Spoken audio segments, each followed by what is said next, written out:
Bonjour chers frères et sœurs en Christ, je suis Michael Bogu, je suis disciple de Christ, serviteur du Dieu vivant. Je suis là pour partager la parole de Dieu avec vous ce matin, cette journée matinale qui est une très belle journée. Nous sommes dans la joie de partager la parole de Dieu dans le nom puissant de Jésus-Christ de Nazareth. Voilà, nous avons dit la dernière fois que nous devons éprouver tout ce que nous voyons sur les réseaux sociaux. Ne pas croire. Même lorsque quelqu'un prêche, il faut faire comme les gens de Béret. Aller prendre la parole de Dieu pour voir si ce qui sort de la bouche de cette personne est conforme à l'écriture. Parce que Dieu, voyant que les êtres humains allaient faire quelquefois des erreurs d'interprétation, etc., ou de compréhension, a mis en place la Bible, et la Bible elle-même est une prophétie. Voilà. Donc si vous ne prophétisez pas, dès l'instant où vous lisez la Bible, vous êtes en train de prophétiser, car la Bible elle-même est prophétie. Voilà. Nous prions le Seigneur, notre Père, notre Dieu, nous bénissons ton nom, nous t'élèvons, nous proclamons ton règne. Nous sommes actuellement sur la base des influenceurs de ce monde. Éternel mon Dieu, face aux chrétiens, qu'est-ce que le chrétien doit faire en tant qu'influenceur? Qui est son influenceur? C'est Jésus-Christ de Nazareth. Alors bénis tes enfants, sanctifie la vie, brise et renverse les fondements et donne la victoire ce matin. Au nom puissant de Jésus, alléluia, amen. Gloire à toi Seigneur, paix sur la terre aux hommes que tu aimes, dans le nom puissant de Jésus-Christ de Nazareth, alléluia, amen. Comment se fortifier pour persévérer? Comparé à certains gagneurs, c'est-à-dire que sur Internet, des gagneurs, des influenceurs d'aujourd'hui, l'apôtre Paul serait vu comme un perdant, un loser. C'est la même chose pour nous. Il ne brillait pas par ses forces et ses succès spirituels. Comme d'autres personnes, d'autres hommes de Dieu, des personnes veulent briller par leur force et leur succès spirituel. Mais par ses faiblesses. Paul brillait par ses faiblesses. Dans sa deuxième épître aux Corinthiens, nous trouvons 3 passages racontant en détail ses souffrances pour Christ. 2 Corinthiens 4, 2 Corinthiens 6, 2 Corinthiens 11. Voici ce que les destinataires de ces épîtres avaient perdu de vue. Les serviteurs de Christ ne se reconnaissent pas, premièrement, à leur succès. Les serviteurs ne se reconnaissent pas à leur succès visible. Les serviteurs de Christ ne se reconnaissent pas à leur grandeur spirituelle. Ne se manifeste pas dans une entrée en scène pleine de confiance en soi. Mais la première caractéristique d'un vrai serviteur est la persévérance dans les circonstances défavorables. Selon 2 Corinthiens 6, 4. Même les événements et expériences surnaturelles ne sont pas forcément la preuve de la puissance effective de Dieu. Ils peuvent aussi être causés par d'autres forces, des forces étrangères, des forces sataniques, qui peuvent opérer des miracles. Parce que Satan opère des miracles. Mais ces miracles ne sont pas constants. La différence des miracles qu'opère Jésus-Christ de Nazareth et l'Éternel des armées. Et ces miracles sont suivis de chagrin, alors que les miracles de Jésus-Christ de Nazareth ne sont point suivis de chagrin. À l'opposé de cela, on est capable de toute persévérance et de toute patience avec joie, que si l'on est fortifié en toute force selon la puissance de sa gloire. Colossiens chapitre 1, verset 11.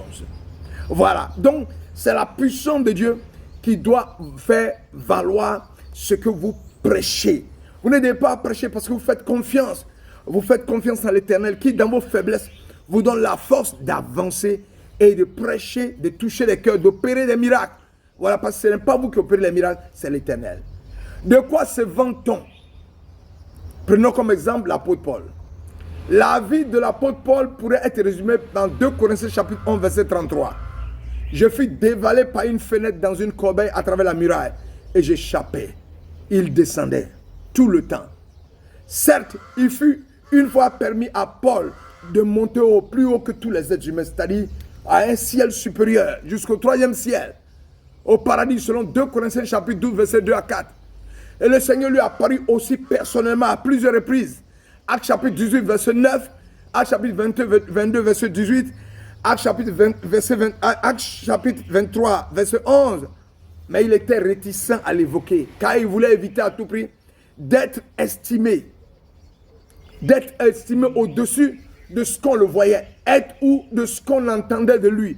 Selon 2 Corinthiens chapitre 12, verset 6. Il préfère se vanter de ses faiblesses, car sa vie était marquée par le labeur, les fatigues, la pauvreté, la persécution, les soucis. Mais s'il avait été sauvé bien des fois, de nombreuses manières, il s'agissait généralement d'évasion.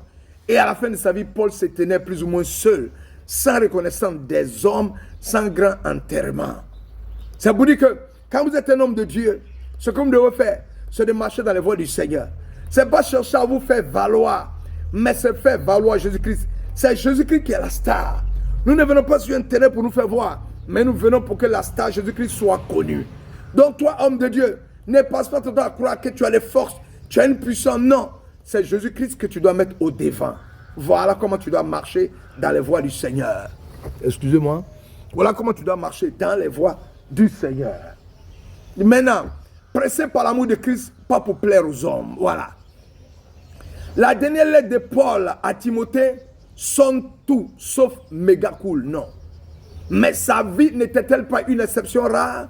Il est certain qu'à bien des égards, nous ne pouvons pas nous comparer à lui. En outre, nous vivons aujourd'hui en Europe, en Afrique, en Inde, sur la terre, dans une société relativement tolérante. Dans cette mesure, la vie chrétienne n'est pas toujours aussi difficile que celle que Paul a vécue. Aujourd'hui, tu peux prêcher l'évangile, tu peux l'annoncer, tu peux vivre ta foi. Mais au temps de Paul, on ne pouvait pas. Raison de plus pour continuer de prêcher l'évangile et gagner des âmes.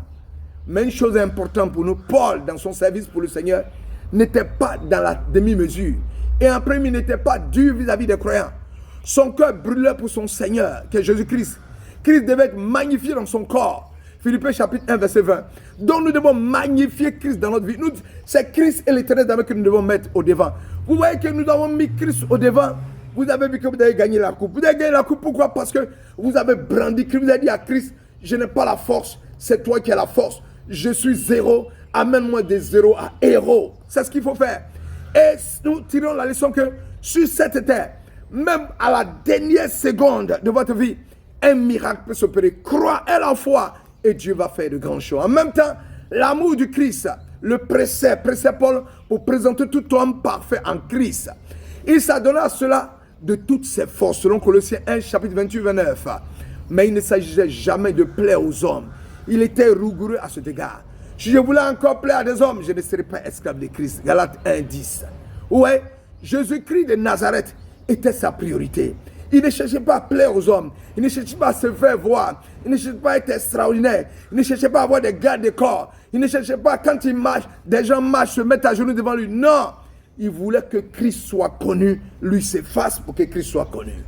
Joyeux et reconnu par le Seigneur. Malgré tous ses efforts et ses déceptions, Paul était un homme infiniment heureux, toujours joyeux. Pouvait-il dire aux Corinthiens dans 2 Corinthiens chapitre 6, 10, et lui, notre Seigneur encore plus a montré dans sa vie que l'on peut être d'une part, être tenu pour rien, rejeté d'autre part, vivre dans l'amour du Père Céleste et être joyeux. Avoir l'approbation de notre Seigneur et être rempli de sa joie l'emporte sur tout. Avoir l'approbation de notre Seigneur, être rempli de sa joie l'emporte sur tout. Surtout manque de reconnaissance dont on peut avoir à souffrir de la part des hommes. Les hommes peuvent ne pas vous reconnaître, ce n'est pas votre problème. Si Christ vous reconnaît, c'est plus important que tout. Notre but est le prix de l'appel céleste de Dieu en Christ. Philippiens 3, 14. Voir bientôt notre Seigneur et être là où il est dans sa gloire est une grâce inimaginable et la chose la plus importante que nous cherchons. Nous pouvons donc renoncer sans crainte aux applaudissements des hommes. Nous pouvons renoncer sans crainte aux encouragements des hommes. Nous pouvons renoncer sans crainte à ce que les hommes nous plébiscitent. Aussi tenant et marchant dans la voie du Seigneur, nous savons que nous sommes victorieux. Aussi tentant que ce soit ici-bas, d'avoir des centaines de milliers de spectateurs, si nous n'en avons pas, ce n'est pas un problème. Nous devons marcher dans la voie du Seigneur. Du suiveur au fan ou à l'influenceur. Un proverbe du monde dit, dis-moi que tu fréquentes, je te dirai qui tu es. Si je fais ce dont tu t'occupes, je sais ce que tu peux devenir. Même prononcée par des impies, cette affirmation a beaucoup de vrai. La personne dont je m'occupe beaucoup est celle qui m'influence fortement. Si pour moi, celui qui m'est précieux par-dessus tout est le Fils de Dieu, je serai transformé à son image, selon 2 Corinthiens chapitre 3, 18. Alors je ne manquerai pas de devenir un influenceur. Mais pas un influenceur pour la mode, ni pour le cosmétique, ni pour n'importe quoi d'autre, mais pour le meilleur Seigneur du monde et la meilleure présentation au monde de Jésus. Pensons aux Thessaloniciens. Ils étaient à la fois des imitateurs, des suiveurs, des fans et des modèles. L'étonnant, c'est que la parole du Seigneur retentissait chez eux jusqu'à des centaines de kilomètres. En tout lieu, leur foi en Dieu s'était répandue. 1 Thessaloniciens 1,8, sans canal des médias sociaux à l'époque. Ça vous dit, mon frère, qu'on peut ne pas te blébisciter, on peut ne pas t'aimer, on peut te rejeter parce que tu prêches la parole. Mais ne t'inquiète pas. Tu es là pour que Jésus-Christ soit connu. Tu es là pas pour te faire voir, mais pour que Christ soit connu. Si Christ est connu, tu es heureux. Ce que toi tu cherches, c'est aller dans le ciel de gloire, retrouver Jésus-Christ de Nazareth, où tu seras dans la félicité à lui. Si les hommes ne te reconnaissent pas, il ne faut pas les écouter. Si un pasteur te discrédite, si des personnes ne veulent pas te voir, ne les écoute pas. Fais l'œuvre de Dieu, maille dans la voie du Seigneur et tu seras béni. La grâce de Dieu sera avec toi au nom de Jésus. Oh, que l'Éternel vous bénisse et que sa grâce soit sur vous dans le nom puissant de Jésus-Christ de Nazareth. Oh, Éternel, bénis mon frère et ma soeur, sois avec nous et que ta grâce se manifeste. Au nom de Jésus, nous avons prié. Alléluia. Amen.